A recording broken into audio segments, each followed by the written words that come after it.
Truecaller এর একটি দারুণ ট্রিক আপনাদের সাথে আজকে আমি শেয়ার করতে যাচ্ছি। ট্রিকটি হচ্ছে এরকম, আমি Truecaller খুলে আপনাদেরকে দেখিয়ে দিচ্ছি। দেখুন বন্ধুরা, আমি যেকোনো নাম্বারে যদি কল করতে যাই, হ্যাঁ?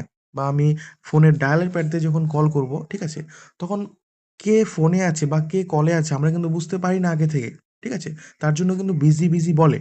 তো আপনি কিন্তু এখন থেকে আগে থেকেই দেখতে পারবেন যে কে ফোনে রয়েছে বা কে কলে রয়েছে আর কে কলে নেই, ঠিক আছে? তো ১ম নাম্বারটি আমি আপনাদেরকে ট্রাই করে জাস্ট দেখাচ্ছি।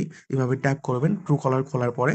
দেখুন বন্ধুরা, এই নাম্বারটি দেখুন, লাস্ট সিন ৭ঃ১৩, ঠিক আছে? একটু আগেই কিন্তু Truecaller এ ইনি ছিলেন বা কলে ছিলেন, ঠিক আছে? তারপরে আমি আরেকটি নাম্বার আপনাদেরকে করে দেখাচ্ছি। আ সাপোজ আমি এই নাম্বারটি করলাম, ঠিক আছে? যে নাম্বারে দেখবেন ফোনে থাকবে বা কলে থাকবে সেই নাম্বারের নিচে লেখা থাকবে on a call, red colour দিয়ে এরকম লেখা থাকবে, ঠিক আছে? আমি প্রত্যেকটা নাম্বার এভাবে চেক করছি। দেখুন, প্রত্যেকটা নাম্বার এভাবে কিন্তু আপনারাও চেক করতে পারেন। হুম?